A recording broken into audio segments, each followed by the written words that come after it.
Padre, en esta mañana gozamos del más alto privilegio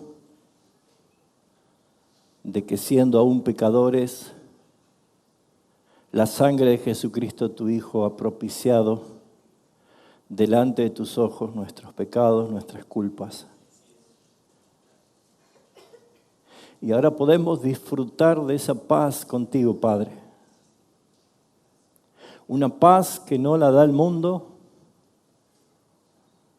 una paz que no la logramos nosotros por méritos, esa paz que no la obtenemos por evitar conflictos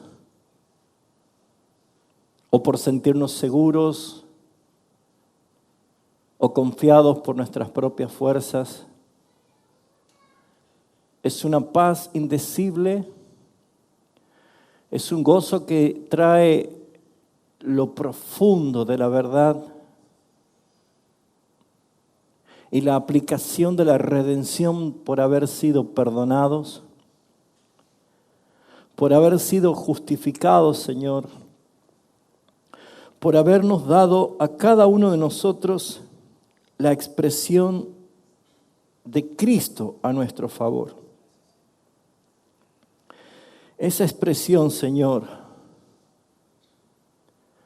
es la que no puede nuestros labios expresar. Es la que nuestra alma limitada no puede aún disfrutar en plenitud. Porque todo esto sobrepasa nuestro entendimiento. Solamente podemos creer por fe lo que la palabra tuya dice, que el Cordero es digno de alabanza, que Él es digno de toda gloria y toda honra.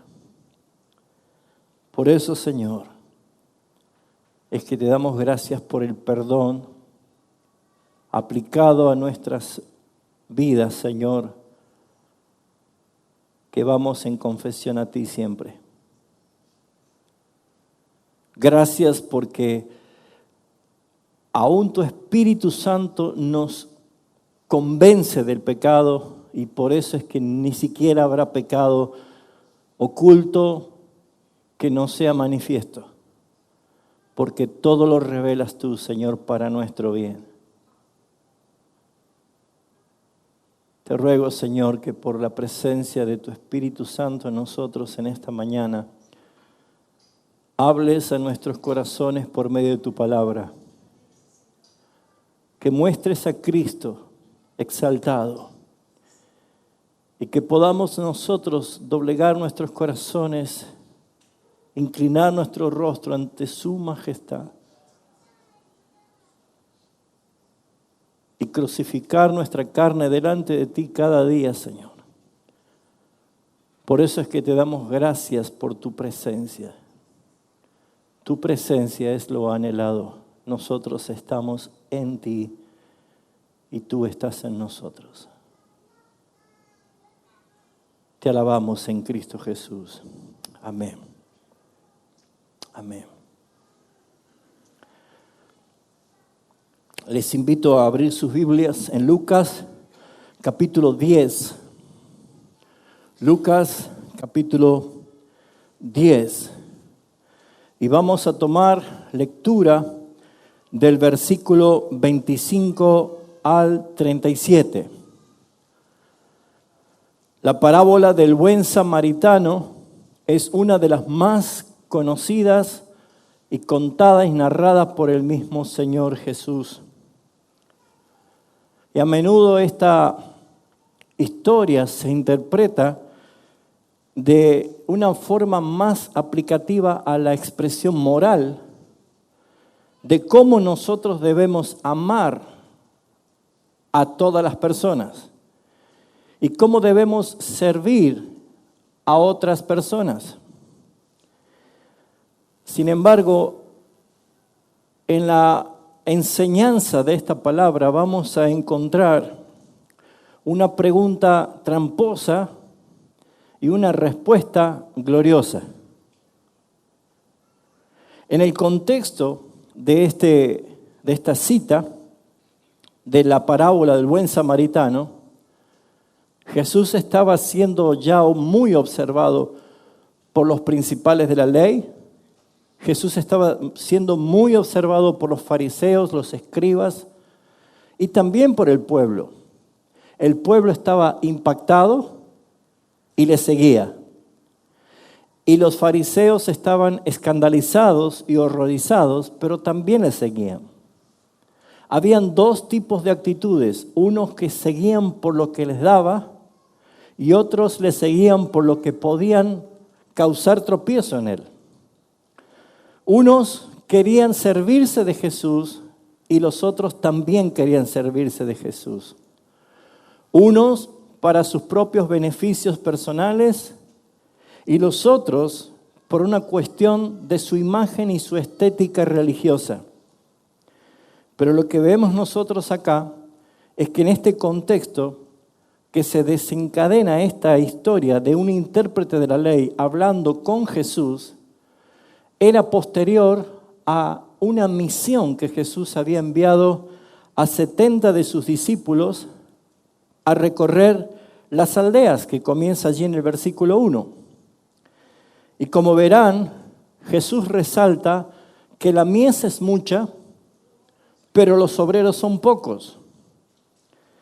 Cuando el Señor le dice que ellos deben orar para que Dios envíe más obreros a su mies, Jesús les advierte que esa misión no iba a ser fácil porque ellos iban a ir como corderos en medio de lobos rapaces.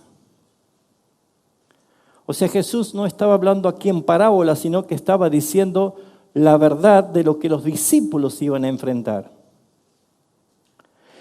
Como recomendación e instrucción de lo que ellos tenían que hacer, le dice, ustedes no lleven nada, ni bolsa, ni alforja, ni nada. Pero lo que llevan de parte mía es mi nombre, mi autoridad, para que cuando ustedes sanen enfermos o hagan algún bien, no se pongan el título de que ustedes lo hicieron, sino que el reino de Dios se ha acercado.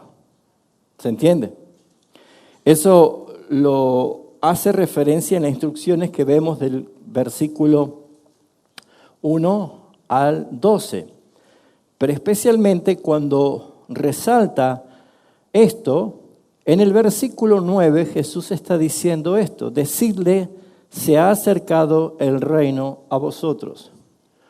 Por lo tanto, en ese contexto en que Jesús no solamente se lamenta de ciudades que han sido muy visitadas poderosamente por Él a través de su reino, también Jesús pudo evaluar el regreso de esos 70 y pudo Jesús decir algo que va muy en conexión de la obra redentora que Él iba a hacer. Yo veía a Satanás caer como un rayo del cielo. Él veía el despojo de la fuerza de las tinieblas que no podían prevalecer ante lo que Él y su reino representaba en un mundo caído. Por eso es que Jesús se regocija y lo que hace referencia desde el versículo 21 al 24 en ese contexto es que Jesús al regocijarse se dirigió a su Padre y Él dijo, Padre, yo te alabo. Yo te alabo, Señor del cielo y de la tierra, porque escondiste estas cosas a los sabios y entendidos y las has revelado a los niños. Sí, Padre, así te agradó. Ustedes se acordarán de Deuteronomio 29:29. Dios a quien quiere revelar, se lo revela. ¿Por qué? Porque las cosas ocultas pertenecen a nuestro Dios, más la revelada para nosotros y para nuestros hijos. Así que lo que nosotros vemos en esta atmósfera del contexto que se está armando, alguien escuchó que había cosas ocultas para sabios y entendidos, y cosas reveladas para personas simples, vulgares. Por eso es que, versículo 25, aparece un personaje. No era cualquier persona, era un erudito, era un intérprete de la ley. O sea, alguien que se dedicaba a interpretar la ley para aplicarla. Y le dice así: he aquí un intérprete de la ley se levantó y dijo, ¿para qué? Para probarle. ¿Cómo lo llamó? Maestro. ¿Haciendo qué cosas heredaré la vida eterna? ¿Dónde apuntaba un intérprete de la ley? En la salvación por obras. ¿Haciendo qué cosas heredaré la vida eterna? ¿Qué le respondió Jesús? Lo manda a la palabra. Lo manda que él busque su respuesta en la palabra, no en su interpretación. En la palabra. Le dijo, ¿qué está escrito en la ley? Pero le hace otra pregunta. ¿Cuál es la pregunta? Qué mal que está tu exégesis, ¿no? ¿Cómo lees? La primera pregunta es, ¿cómo entiendes lo que lees vos, hermano, cuando lees la palabra? ¿Tus preguntas te conducen a la palabra? Y si vas a la palabra, ¿cómo lees? ¿Cómo interpretas la palabra? O sea, Jesús no le responde haciendo qué cosas él iba a heredar la vida eterna, sino que le dice, muy parecido a lo que le dijo a Nicodemo, siendo un maestro, este era un intérprete, ¿no entiendes? El principal problema que se da en muchas iglesias evangélicas en el mundo y en muchos cristianos es que leen la Biblia sin entenderla. Y sus conjeturas y sus aplicaciones, si vienen y provienen de un análisis errado, serán resultados errados. Y lo que nosotros podemos ver es que la Escritura, Jesús aquí pone en evaluación con una repregunta al intérprete de la ley, preguntándole, ¿y cómo estás entendiendo? ¿Cómo estás leyendo? Entonces, después que le pregunta, ¿cómo lees? Aquel respondió y dijo, citando a la ley, amarás al Señor tu Dios con todo tu corazón, con toda tu alma y con todas tus fuerzas y con toda tu mente, y a tu prójimo como a ti mismo. Y le dijo, muy bien, respondiste bien, se ve que conoces la palabra. Ahora, la respuesta es, ¿quieres heredar la vida eterna? Pues anda y hacelo. ¿Dónde está poniendo el énfasis? En la imposibilidad de toda persona de poder ganarse la vida eterna haciendo cosas. Haciendo toda tu vida cosas buenas, la única recompensa es el infierno. Haciendo todas tus vidas cosas buenas y cosas malas, tu recompensa es el infierno. Haciendo toda tu vida cosas malas, tu recompensa es el infierno.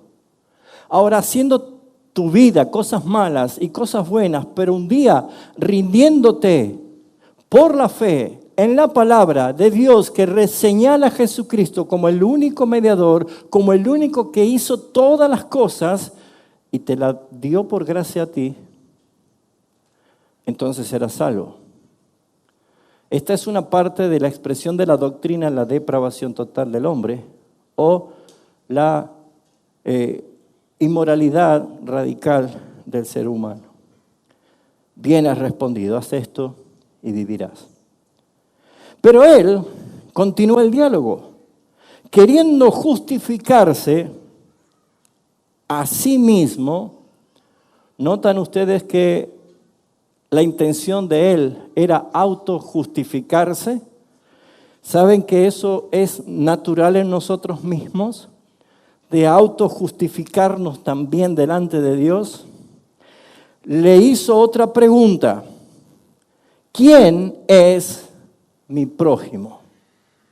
Un intérprete de la ley tenía claramente entendido que por la ley de Moisés y la ley expresada en los rituales levíticos, hacía referencia de que solamente el judío podía hacer misericordia con alguien que era judío o algún extranjero que se hacía prosélito judío, o sea, que se nacionalizaba judío. Fuera de eso, no había ningún prójimo. ¿Se entiende? Pero Jesús, cuando le dice, ¿quién es mi prójimo?, ilustra a través de una parábola la profunda enseñanza. Respondiendo Jesús le dijo, un hombre descendía de Jerusalén a Jericó y cayó en manos de ladrones, los cuales le despojaron e hiriéndole se fueron, dejándole medio muerto. Aconteció que descendió un sacerdote por el camino y viéndole pasó de largo. Asimismo, un levita, llegando cerca de él y viéndole pasó de largo. Pero un samaritano que iba de camino vino cerca de él y viéndole fue movido a misericordia y acercándose vendó sus heridas y echándole aceite y vino y poniéndole en su cabalgadura lo llevó al mesón y cuidó de él. Otro día al partir sacó 2 denarios y le dio al mesonero y le dijo, cuídamele, pues lo que gaste de más yo te lo pagaré cuando regrese. Y acá viene la pregunta de Jesús. ¿Quién pues de estos 3 te parece que fue el prójimo que cayó en mano de ladrones? Y él respondió y le dijo, el que usó misericordia de él. Entonces Jesús le dijo, ve y haz tú lo mismo. En la estructura de este sermón, vemos nosotros primero del versículo 25 al versículo 29, el desafío legalista para tentar a Jesús. Le preguntó para probarle. Todo buscaba en ocasión para que Jesús cometiera un error y fuese llevado a la muerte. Pero nosotros vemos del versículo 30 al 35 la parábola del buen samaritano, que Jesús narró como una respuesta a la pregunta de aquel legalista. Pero del versículo 36 al 37 encontramos la aplicación final de Jesús, que es donde quiero dedicar más que nada el tiempo de esta enseñanza. Ahora bien, identificamos nosotros algunos personajes aquí que sería importante entenderlo. ¿Qué es lo que resalta Jesús aquí? A alguien que hace uso de la ley, de la palabra de Dios, que lo que lee lo interpreta mal. ¿Cuál es la primera enseñanza que nosotros tenemos para la iglesia hoy? Que no basta con leer la Biblia, sino escudriñarla. Porque cuando yo leo solamente me informo, pero cuando yo escudriño me formo. Dios lo que quiere es formar el carácter de Cristo en nosotros a través de la obra del Espíritu Santo y no hacernos a nosotros unas mejores personas. Si alguien toma la lectura para ver cómo yo puedo ser mejor cristiano, cómo yo puedo mejorar, cómo puedo alcanzar más agrado delante de Dios, haciendo cosas, lo que usted está haciendo es no entender la palabra. Por esa razón nosotros debemos observar que Jesús les dijo esto cuando Él le respondió correctamente usando la cita de Deuteronomio capítulo 6. Él le dijo, bien has dicho, bien has respondido, Veo que conoces la Biblia, sabes la Biblia de memoria, sabes usar la Biblia. Bueno, ahora lo que te falta es la aplicación porque estás aplicándola mal. Porque le dijo, ve y haz lo mismo. Cuando Nicodemo le preguntó, siendo un maestro de la ley, le dijo exactamente lo mismo. ¿Por qué? Porque Nicodemo no entendía. Y este principal de la ley, intérprete de la ley, tampoco entendía. Así que es importante, hermanos, que nosotros vayamos a ver la conexión que tiene esta cita, no con la aplicación moral de saber a quién puedo yo ayudar, sino es mirar a Cristo y mirar la historia de la redención. Porque toda la Escritura no habla ni de usted ni de mí. Toda la Escritura habla de Jesucristo. Y lo que Jesús quería en este relato era bajar la soberbia del intérprete de la ley, bajar la intención de autojustificarse. Con esta historia Jesús quería mostrarle a él que él estaba en el conflicto, no era él la solución. Y cuando cualquiera de nosotros perdemos el objetivo de que nosotros fuimos los destinatarios de la misericordia de Cristo, probablemente no nos creeríamos superhéroes de nadie. La gloria siempre va a ser para Él. Pero vamos a analizar la parábola de Jesús y vamos a conectarla en la historia de la redención. Primeramente la cita dice, un hombre descendía de Jerusalén a Jericó. Ya la palabra descenso habla de una expulsión, de un salirse de un lugar sagrado.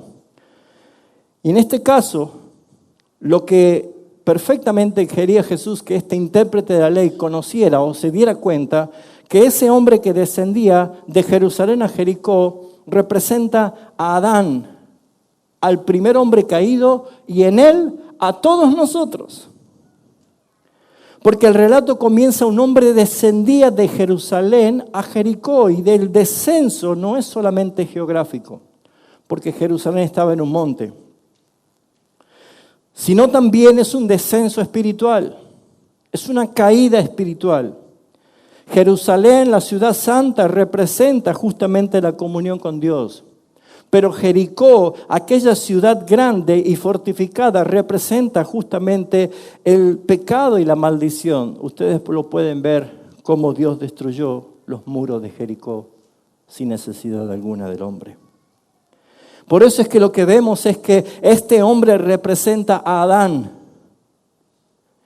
y en él a toda la humanidad. Porque ha caído de su estado original de santidad hacia una miseria de pecado. Y este drama que aparece y que conecta con Génesis, el hombre creado a imagen de Dios, ha descendido por su propia rebelión a la ruina. No fue un simple tropiezo, fue una caída espiritual que lo arrastró a él y en él a todos los descendientes. Por eso Pablo dice en Romanos 3:23, por cuanto todos pecaron y están destituidos de la gloria de Dios. Aquel hombre que descendía de Jerusalén a Jericó, Jesús quería que aquel intérprete de la ley entienda que desde Adán todos han huido de Dios. Todos han sido separados, todos se apartaron por su propia rebelión. Pero inmediatamente Jesús dice que cayó en manos de ladrones.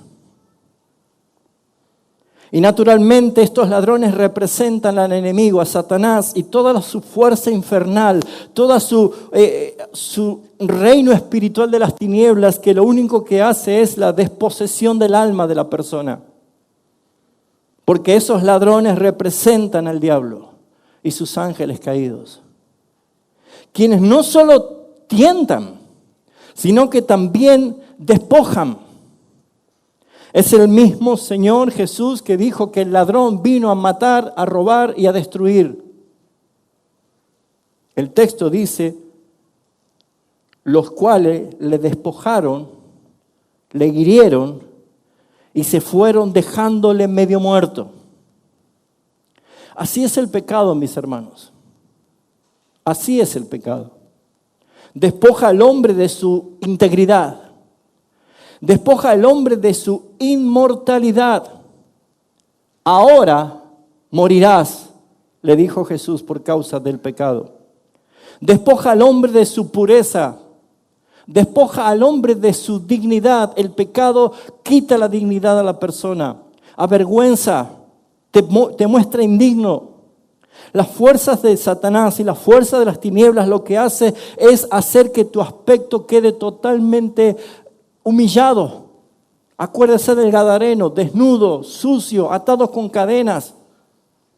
Cuando él fue liberado dice que estaba vestido, sentado y en su cabal juicio. Por eso es que nosotros vemos es que su dignidad original ha sido el ultraje.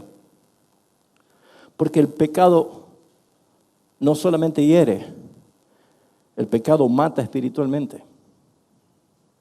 Juan 10:10, Jesús dijo esto: el ladrón vino a hurtar, a matar y a destruir. Por eso es que su ataque en Adán y a toda la humanidad dejó media muerta. Y usted dirá, no, estamos muertos.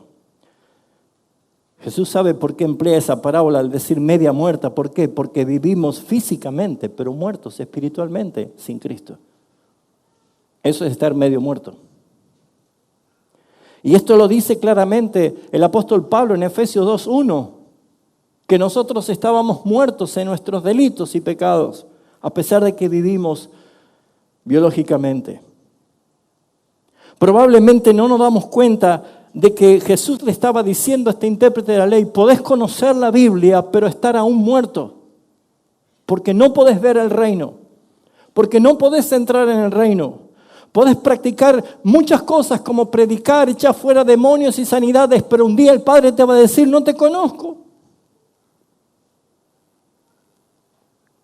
Inmediatamente en la parábola Jesús añade esa frase: lo dejaron medio muerto. Y ese es el estado de la humanidad sin Cristo. Todas las personas sin Cristo están muertas, vivas biológicamente. Por eso es que el término medio muerto expresa de manera gráfica, mis hermanos, la realidad de toda persona que vive sin Dios. Su vida natural, su vida biológica, aquella vida que nace, crece, se reproduce y muere, tiene vida biológica, pero su alma está totalmente desconectada de su Creador. No le glorifican como Dios, no le buscan ni le dan gracias. No pueden oír su palabra, no pueden someterse a su palabra. Hacen una interpretación fuera de la viveza de la palabra o la palabra viva que vivifica el alma. Por eso Jesús le dice: ¿cómo lees? Lo sabes, pero ¿cómo interpretas? Esa persona media muerta, que habla de una vida desconectada, el alma desconectada con su Creador, es incapaz de salvarse a sí mismo. Sin fuerza, sin auxilio, sin esperanza, sin fe. Poniendo su autojustificación y poniendo el énfasis en sus propias fuerzas. O queriendo simplemente ganarse el favor de Dios con hacer buenas obras. Dejando bien en claro el apóstol Pablo que no somos salvos por obras, sino por gracia, para que nadie se gloríe. Cuando alguien está usando las buenas obras como un medio de autojustificación, se pone en un papel de juez para criticar a otros. Es lo que estaba haciendo este intérprete de la ley. Por eso es Jesús, es que cuando él le pregunta: ¿qué haré para heredar la vida eterna?, le dice: si conoces la palabra, intenta de hacerla. Jesús le estaba diciendo: tú no lo vas a poder hacer. Nadie lo puede hacer. Porque el hombre en su estado natural no puede levantarse por sí mismo. Este hombre estaba medio muerto. Había sido golpeado, había sido ultrajado, había sido herido y despojado de todo. Este hombre no podía levantarse por sí mismo, no podía ir a autocurarse, no podía atenderse a sí solo. Necesitaba un Salvador, alguien que con compasión, desde una forma externa, poderoso, compasivo, obre a través de él y cubra sus gastos. Este es el diagnóstico. Nuestra mirada reformada habla de la depravación total del hombre. El hombre no es apenas un enfermo espiritual. El hombre está muerto en sus delitos y pecados, y si quiere un cambio, no puede hacerlo solo, sino es regenerado, nacido de nuevo. Ahora llegamos a un punto en el cual, desde el versículo 31 y 32, la mala interpretación de muchos cristianos, y hasta he escuchado predicaciones acerca de esto, es un buen trampolín para lanzarse y criticar a otros, y especialmente a pastores y personas que están en liderazgo. ¿Han escuchado decir esos pastores no hacen nada? ¿Esos líderes no hacen nada?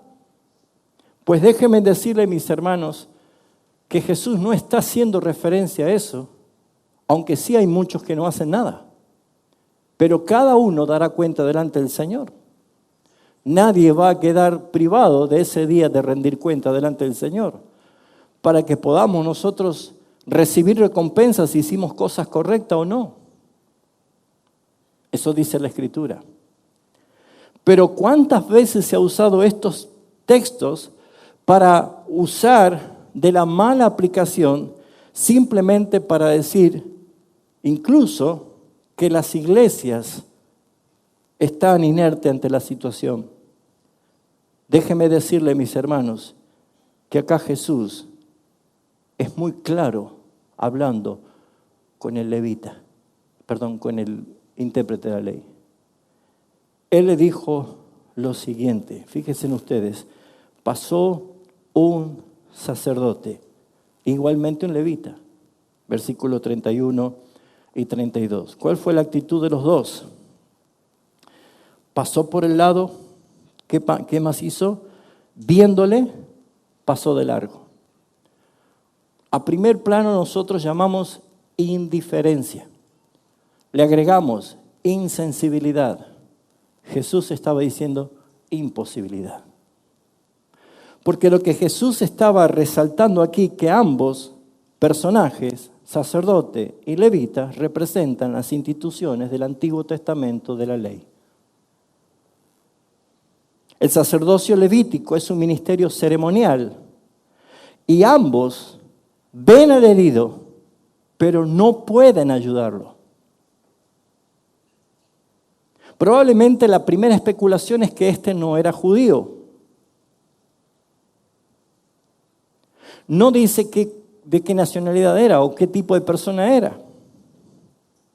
Pero lo que Jesús quiere resaltar es que ninguno de los dos ven al hombre herido, pero no pueden ayudarlo, porque no significa indiferencia, sino imposibilidad o carente de poder para salvar. En otras palabras, esto nos recuerda que la ley y los ritos ceremoniales no regeneran a nadie. Solamente señalan al que tiene poder. Solamente señala al único que puede hacerlo. ¿Me van siguiendo?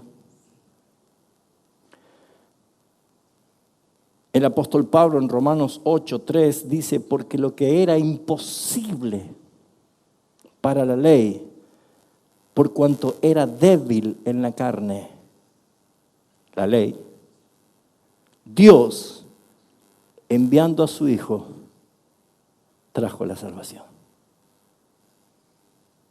No es la ley, no es el ritual, no es la apariencia religiosa. No es tu obra ni mi obra. Todo señala a Jesucristo. Por eso es que vemos acá que la ley es un sistema mosaico que podría diagnosticar el pecado, pero no podía curarlo. La ley era mostrar cuán pecador eres. La ley te dice que así como estás condenado. La ley te dice que no es posible que ningún ser humano pueda ser salvo. Jamás. Por eso Jesús le dijo, bien has dicho, haz esto y vivirás. Jesús estaba esperando que él diga, no puedo, ¿cómo puedo hacer? Pero él, autojustificándose, entró en el plano del prójimo. Como verán, la ley conduce a Cristo. Por eso es que los que quieren sacar la ley por decir que estamos en la gracia, están quitándole justamente la obra de la ley, que es señalar a Cristo. Nosotros entendemos en la figura retórica de la medicina, cuando nuestro cuerpo siente dolencia, nosotros vamos a un médico que nos diagnostique. El médico diagnostica, pero el que puede hacer el efecto es la medicina, no el médico. Si yo voy a la medicina sin ir al médico, no sé qué área de mi cuerpo voy a atacar, porque no sé dónde estoy enfermo. Y si usted sale a la calle a preguntarle a cualquier persona, ¿usted cree que es buena persona? ¿Qué le va a decir? La mayoría le va a decir que sí. Porque su autojustificación y su autopercepción está puesta en lo bueno o las buenas cosas que puedo hacer. Pero si alguien le dice, ¿usted alguna vez ha mentido? ¿Qué le va a decir? No mienta, hermano. ¿Qué va a decir? Por supuesto que he mentido.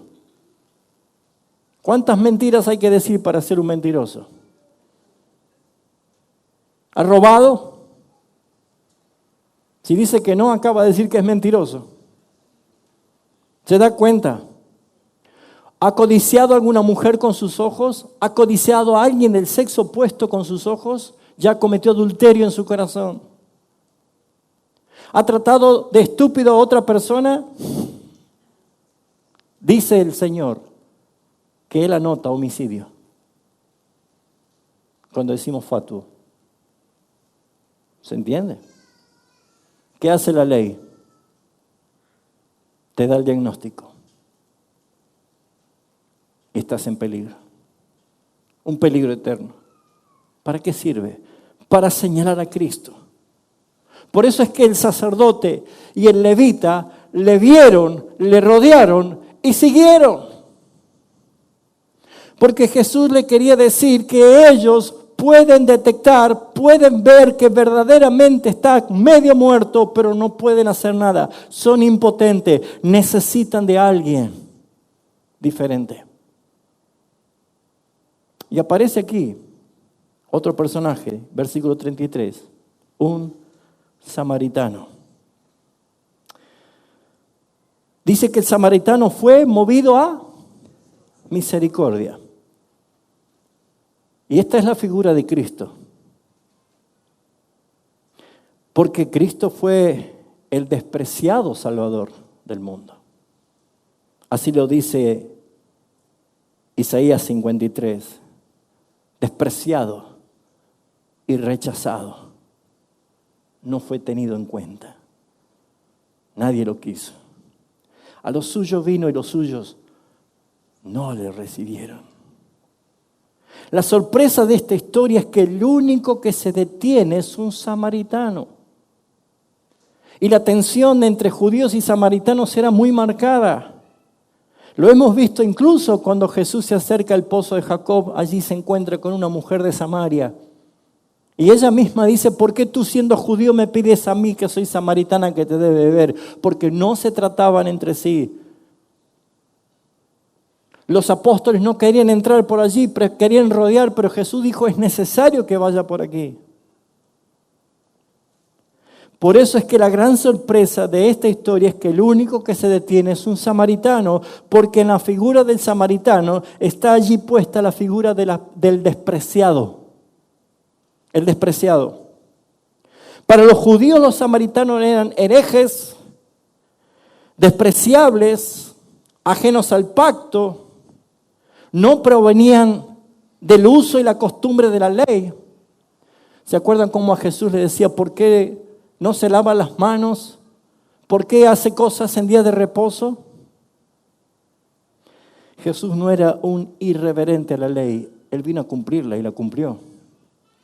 Pero sin embargo nosotros vemos que esta figura representa a Cristo.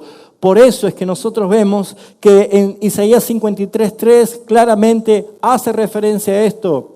Porque encontramos a Cristo mismo, el despreciado, el varón de dolores, el experimentado en quebranto. Escondimos nuestro rostro sobre Él. No le estimamos. Despreciado, desechado. Pendía en una cruz, separado del cielo y separado de la tierra. No había lugar para Él por causa de nuestros pecados. Por eso es que nosotros vemos, es que el único que se acerca al pecador con misericordia es Cristo. Cristo es el verdadero buen samaritano, no eres tú ni yo. Cristo es el verdadero buen samaritano. Claramente vemos nosotros de que este buen samaritano, como dice Juan 1:14, se hizo carne y habitó entre nosotros. Él se acercó a nuestra miseria.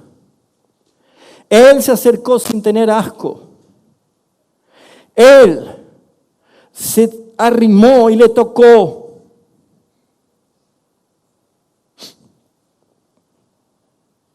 Él es el misericordioso. ¿Qué dice la Escritura que hizo? Vendó sus heridas. La ley no lo puede hacer. El rito ceremonial no lo puede hacer. Vendó sus heridas. Porque el único que sana el alma del pecador es Jesucristo. Él sanó al herido por el pecado.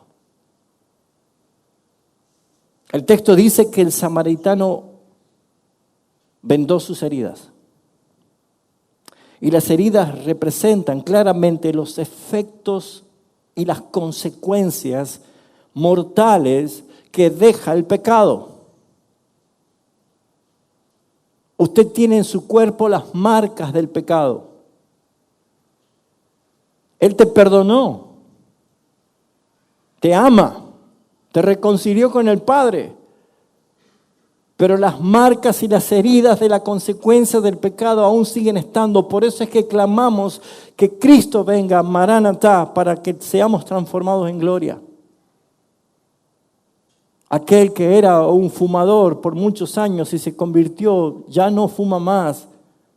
Ya tiene él perdón de todos sus pecados, pero sus pulmones están destruidos hasta el final. Las marcas han quedado. Pero lo que Jesús hizo, Él vendó las heridas.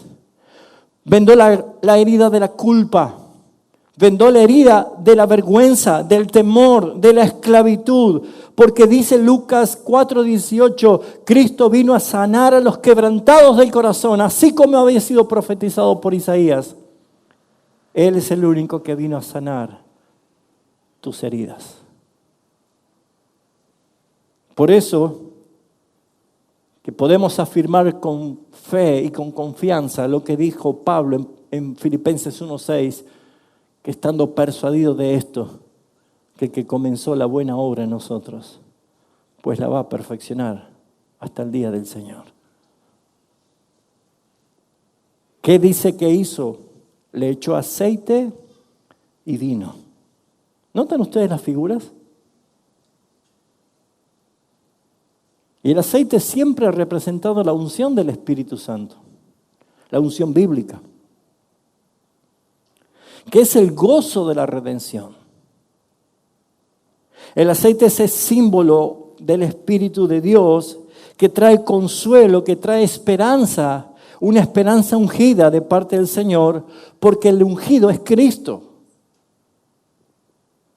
¿Cuántas personas llaman ungidos a pastores o a líderes?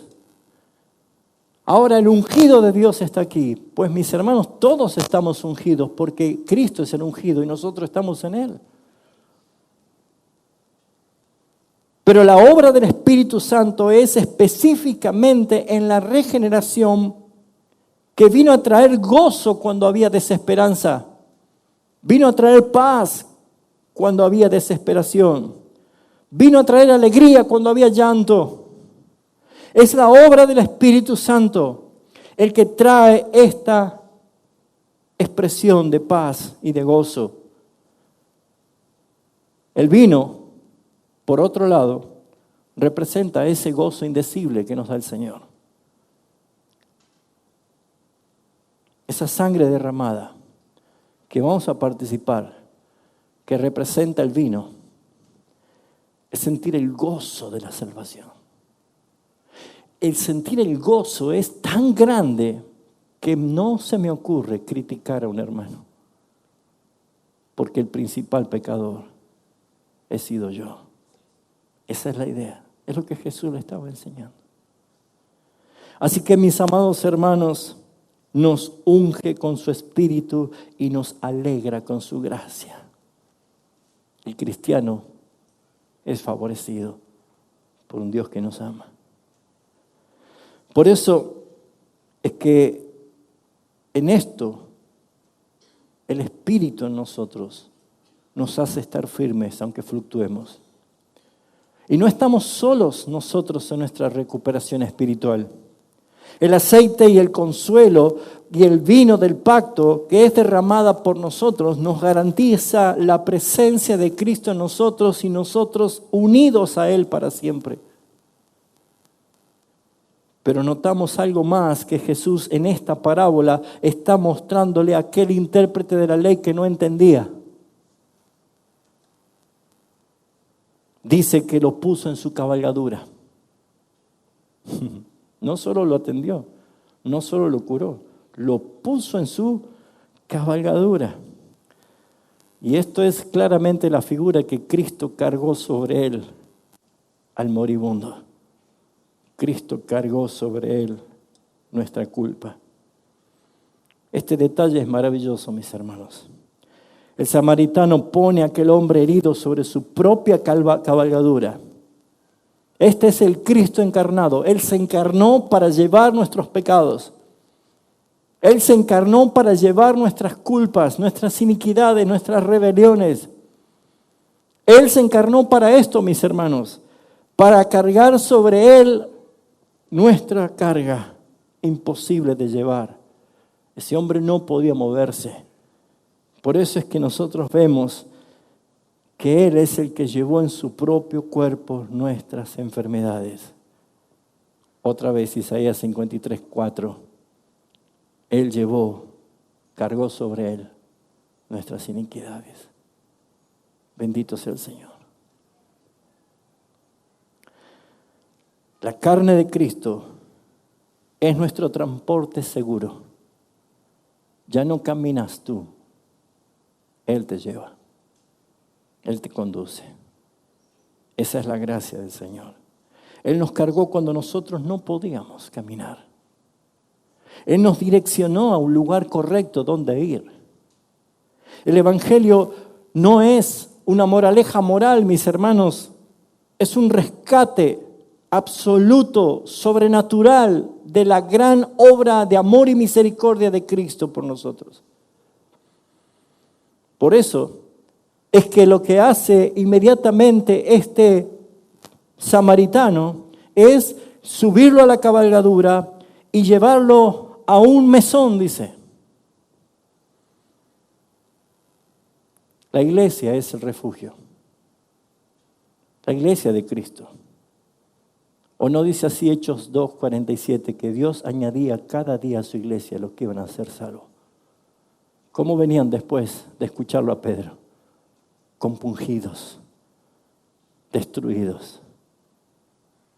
Allí es donde ellos recibían la regeneración. Creen en el Evangelio y bautícense para perdón de pecados y recibiréis refrigerio del Señor. El aceite, el vino. Y no los deja, sino que Él los lleva al mesón. Eso representa su iglesia, eso somos nosotros. La iglesia de Cristo es lo más maravilloso que hay en esta tierra. Tal es así que Él dijo, mirad cuán bueno y cuán maravilloso es habitar los hermanos juntos en armonía, porque allí es donde el Señor envía bendición y vida eterna. No es una iglesia perfecta la local. Tenemos muchos defectos y yo soy el primero. Pero si cualquier ser humano, por más que no esté en Cristo, todavía tiene la imagen de Dios, ¿cuánto más aquel que ha sido regenerado en Cristo Jesús, la cual ahora es la imagen misma de Cristo? Nosotros estamos en Él. Ame a su iglesia, honre a su iglesia, proteja a su iglesia, defienda a su iglesia, porque la iglesia es la esposa del Cordero. Y lo que vemos aquí es que esta historia, Jesús dice que fue llevado al mesón, y el mesón representa a la iglesia, un lugar donde los rescatados son alimentados, son cuidados, son discipulados, son atendidos. Piensa, ¿estabas mejor en el mundo? ¿Prefieres estar en el mundo? Pedro no era el mejor, Juan no era el mejor, los discípulos no eran mejores. Había disputas entre ellos, había divisiones entre ellos. Pero mis hermanos, ante los ojos del Padre es una nación santa. Es un pueblo santo, un pueblo escogido.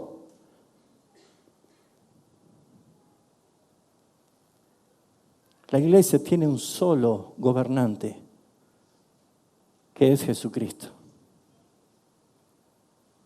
Yo no le daría, por más autoridad que sea, a un presidente que se pare desde el púlpito.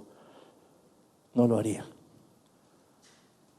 El presidente es un hombre de honor y de honra porque Dios lo ha establecido. Pero ante la autoridad, Jesucristo es la cabeza. Nunca se olvide eso, hermano.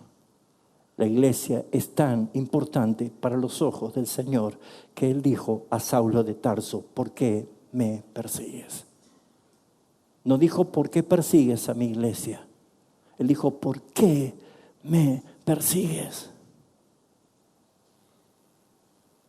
Tú y yo pertenecemos al lugar donde Dios quiso que allí vayan todos los que han sido maltratados por el pecado y por Satanás, pero han sido restaurados por la misericordia del Señor. Ahora la iglesia es la comunidad que se transforma en la sanadora por medio de Jesucristo.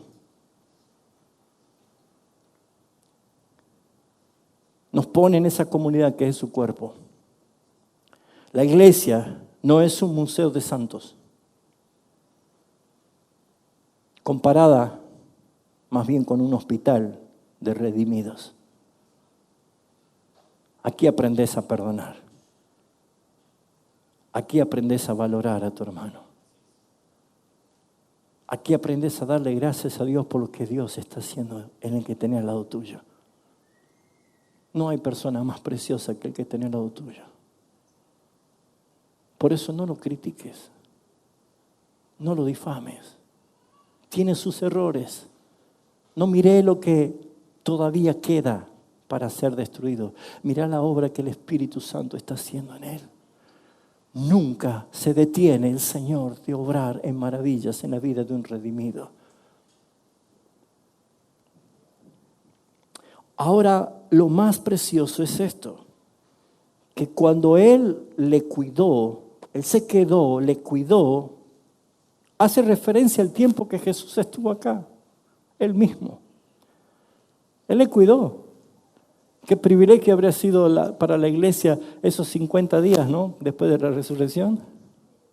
Qué hermoso, ¿no? ¿Te hubiera gustado estar ahí? Pero Él dijo, yo no los voy a dejar huérfanos. Yo voy a enviar el Espíritu Santo, el Consolador, el Paracleto, el Guiador.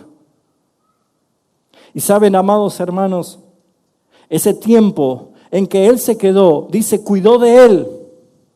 Pero dice el versículo 35, otro día, al partir, y un día sus discípulos quedaron mirando al cielo, viéndolo como Él ascendía en unas nubes y desaparecía de sus ojos. Esos dos mensajeros le dijeron, ¿por qué se quedaron mirando? Así como le habéis visto ir, le verán volver con gran poder y gloria. Él se fue, pero ¿sabe qué hizo? Sacó 2 denarios. Y esos 2 denarios representan la providencia y la provisión de Dios para la iglesia de Cristo, para poder atender a todos los que Él añade cada día a su iglesia. La iglesia de Cristo es sustentada por Jesucristo. La iglesia de Cristo es labrada por Cristo. La iglesia de Cristo nunca será fracasada porque el que la edifica es Él. Por eso, mis amados hermanos, esos 2 denarios representan la provisión suficiente para que esta etapa de la historia redentora, la iglesia sea la que reciba a todos aquellos que Él mismo añade.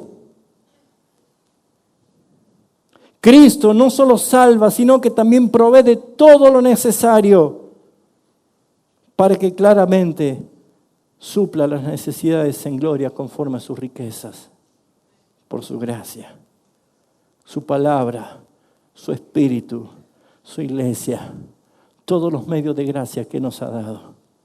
Con esos 2 denarios se puede cuidar al herido hasta que Él vuelva. Él va a volver. Él va a volver. Suficiencia. Suficiencia. Esto representa la suficiencia de los medios de gracia. ¿Ya los cansé? ¿No? Representa los medios de gracia, mis hermanos. Hay muchas cosas que nos faltan, pero tengan cuidado de no caer en la insatisfacción. No mire lo que le falta, mire todo lo que tiene. Y si usted mira desde la cosmovisión bíblica, usted verá que tenemos mucho más de lo que merecemos. Su gracia, su favor y su misericordia. El solo hecho de que Él renueve su misericordia cada mañana que abras tus ojos, ya es suficiente. Pero Él dijo, y cuando regrese, noten ustedes el contexto de esto, dice que le dio 2 denarios, ¿sí? Y le dijo, cuídamele. ¿Cuál es la tarea de la iglesia? Cuidarnos. Diga conmigo, cuidarnos. Cuiden. Y todo lo que gaste de más, yo lo pagaré. ¿Ven acá que hay deuda? Algunos requieren más que otros. Y probablemente nos cueste a nosotros cuidar a ese hermano. Pero ¿sabe qué dijo el Señor acá? Que Él no es deudor. Abrí tu mano. Abrí tu corazón. Yo te lo pagaré cuando regrese. Gloria al Señor. Así que, ¿cuál es la enseñanza principal de esa cita? Es que nunca un verdadero cristiano en una verdadera iglesia le va a faltar nada. Siempre será atendido. Amén. Él va a regresar. Diga conmigo, Cristo viene. Claro que viene. Esta es la esperanza escatológica. Cuando yo regrese, Cristo dijo, cuando regrese, Él vendrá otra vez. Ya no vendrá a salvar. Él viene a reinar y a juzgar. Y Él viene a disfrutar y a deleitarse con nosotros y nosotros con Él para siempre. Donde ya no hay enfermedad, no hay dolor, no hay llanto, no hay pecado, no hay muerte. Hay esperanza gloriosa. Nosotros no conocemos lo que es vivir un segundo sin pecar. Mientras respiramos, pecamos. Nuestros pecados están propiciados, pero no dice que ya no somos pecadores. Somos pecadores propiciados y justificados. El pecado ya no afecta al Padre, pero sí nos sigue afectando a nosotros, porque todavía estamos en esta naturaleza caída, por eso envejecemos, por eso nos enfermamos, por eso nos morimos. No sabemos lo que es vivir una fracción de milésima de segundo sin pecado. ¿Sabe lo que es estar una eternidad sin pecado? ¿Dónde va a encajar el gozo eterno? Pues no es posible en esta carne, no es posible en este cuerpo. Seremos transformados a su gloria. Por eso, mis hermanos, Cristo vendrá a reinar sobre su pueblo redimido. Y la iglesia no espera un visitante cualquiera. Espera aquel que le amó y que tuvo misericordia por él. Ahí voy, termino. El mesonero es la figura apostólica del cuidado, del redimiento, del redimido. Porque el mesonero representa a los apóstoles y a los pastores fieles, que aquellos que deben cuidar a los creyentes con recursos que Cristo le ha dado a través de los dones y a través de todo lo que el Señor les da por medio de gracias. Ellos han claramente definido los cuidados mediante la doctrina apostólica, la escritura y todos los ejemplos piadosos que tenemos en la palabra del Señor. Por eso es que un ministro, un pastor, un predicador, cada líder no puede serlo si no es afianzado en la palabra del Señor. Porque acá está toda la instrucción de cómo debemos apacentar. Así que, mis hermanos, claramente había una enseñanza para este intérprete de la ley. La pregunta ahora la hace Jesús, versículo 36. Ahora le dice: ¿quién pues? Noten ustedes esa pregunta. Fíjense ustedes cómo Jesús cambia la dirección de la mala interpretación.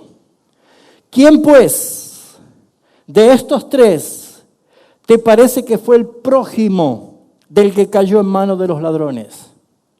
¿Cuál era la pregunta del intérprete de la ley? ¿Cuál es mi prójimo? El enfoque del intérprete, probablemente de algunos aquí, era: ¿cuál es mi prójimo? ¿A quién debo ayudar? Pero Jesús se está mostrando de otra forma. Le está dando la comprensión concreta, le está diciendo: ¿quién crees que fue el prójimo del que cayó en manos de ladrones? Y él tuvo que pensar, y él tuvo que responder. No fue el sacerdote, no fue el levita, fue el que tuvo misericordia de él.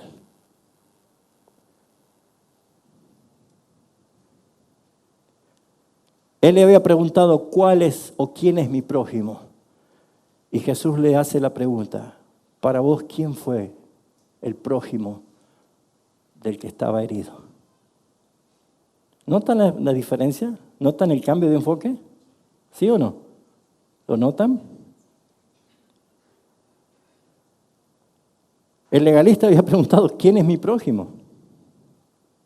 Como si el prójimo fuera su límite, o un grupo, un círculo de gente que podía relacionarse. Pero Jesús invierte la lógica. El prójimo no es a quien yo elijo amar. El prójimo es quien se acercó a mí cuando yo estaba muerto.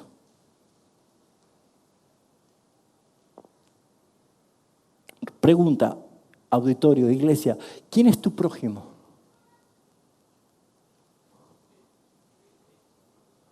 ¿Quién es tu prójimo? ¿Quién se acercó a ti con compasión, con amor? ¿Quién es el que te puso sobre su hombro? ¿Quién es el que pagó tus deudas? ¿Quién es quién?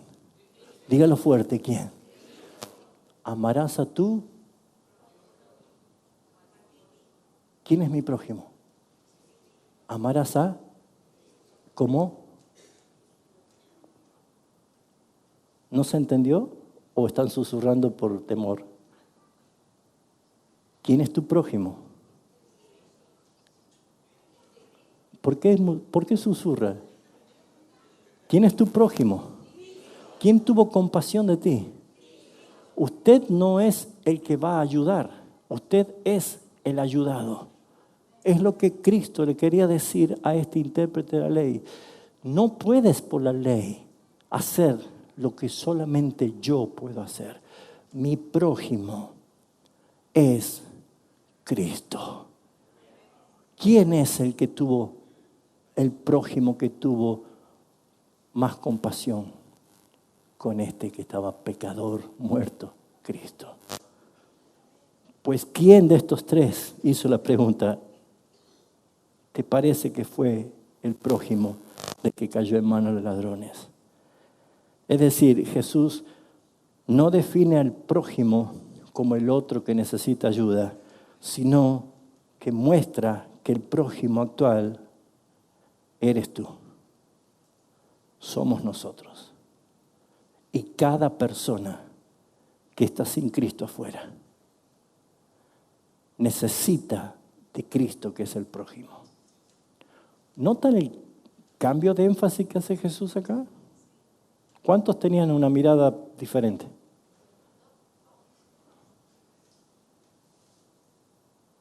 Cuando decimos amarás al Señor con todo tu corazón, con toda tu alma, con toda tu mente, con todas tus fuerzas y a tu prójimo como a ti mismo, decimos, ¿cuál es mi prójimo? Si yo pierdo de vista a Cristo, voy a sustituir su misericordia para ser yo el que tome su lugar. Y ninguno de nosotros, ni el intérprete de la ley, ni los fariseos, ni ninguna persona puede sustituir el lugar de Cristo. Él es el Señor. Por eso, mis hermanos, no es tanto la categoría de personas externas a quien debo amar, sino reconocer que soy yo, el miserable. Y quiero concluir en esta mañana con esta aplicación. Seguramente te preguntabas, ¿cómo puedo ayudar a otros si yo estoy aún con heridas? ¿Cómo puedo ayudar a otros si aún yo mismo me siento ultrajado por el pecado? Todavía el olor al pecado la siento en mi carne. ¿Cómo puedo ayudar a otros, Señor, si yo mismo me estoy desesperando, hundiéndome cada vez más? Si tú eres aquel que se viene desde Jerusalén a Jericó, cada vez estás más cerca del mundo que de Cristo.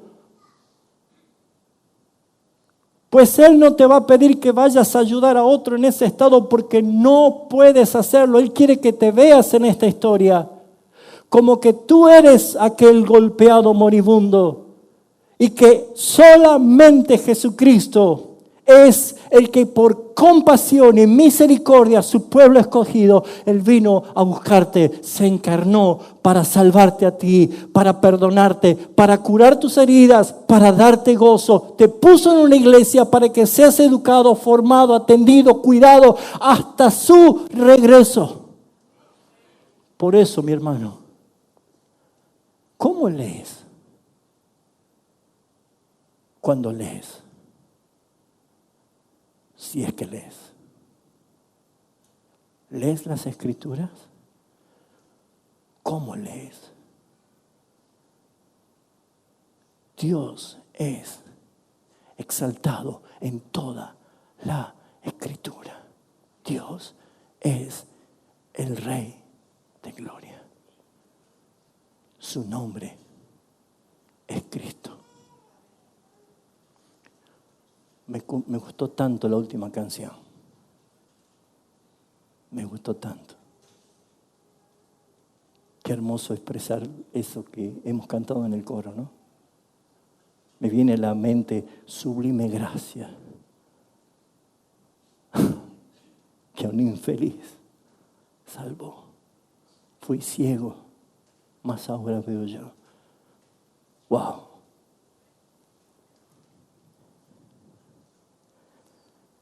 Estás quebrado, estás sucio, estás olvidado en el pecado. Tus heridas no han sido sanadas. Sentís la culpa. Tu prójimo está aquí. Jesucristo. Cierra tus ojos. Inclina tu cabeza, por favor.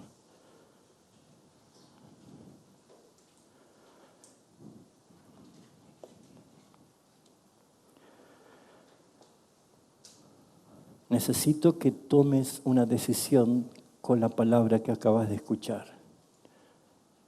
¿Qué vas a hacer? Ya no sabes cómo adorar porque hace años que no adoras. Estás intentando. Hasta orar a veces se te hace una rutina. No sabes cómo leer la Biblia porque no la entiendes. Y te sientes otra vez tan sucio, tan culpable cada vez que vuelves a caer y el pecado dominante te vuelve a llevar otra vez a caer.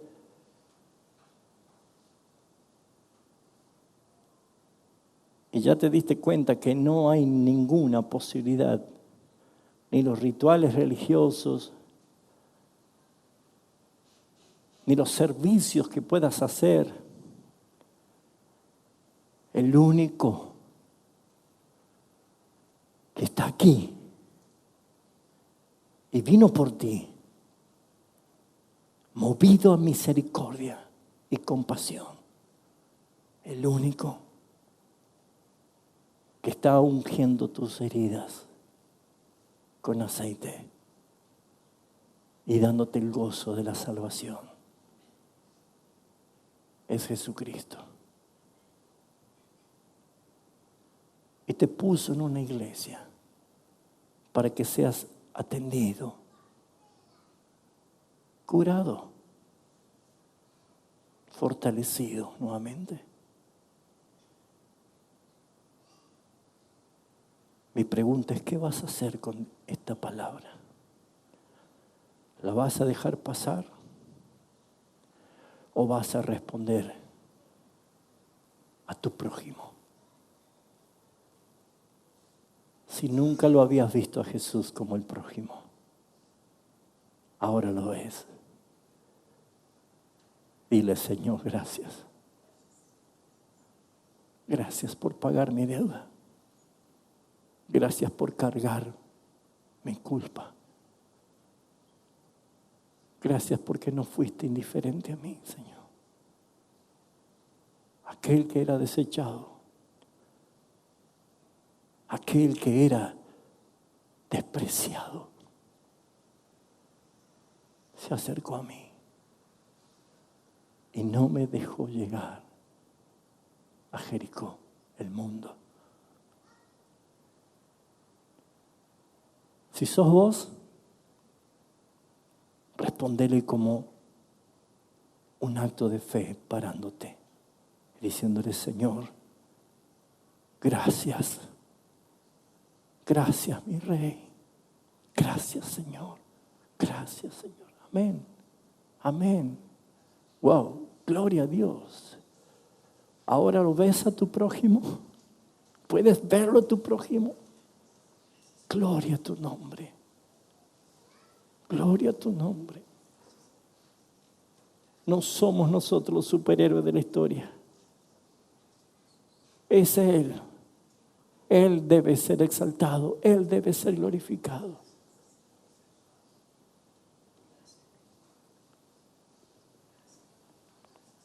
Todo lo pagó. Quien por mí murió. Y mis manchas Él lavó con sangre carmesí. Podemos cantar de nuevo esta canción mientras preparamos nuestro corazón para participar de la mesa. Qué hermoso es cantar con entendimiento. Y los que se pusieron en pie, allí donde están, Hablen con el Señor. Hablen con el Señor. Solamente empiecen a agradecerles. Gracias, mi Señor. Gracias, Señor.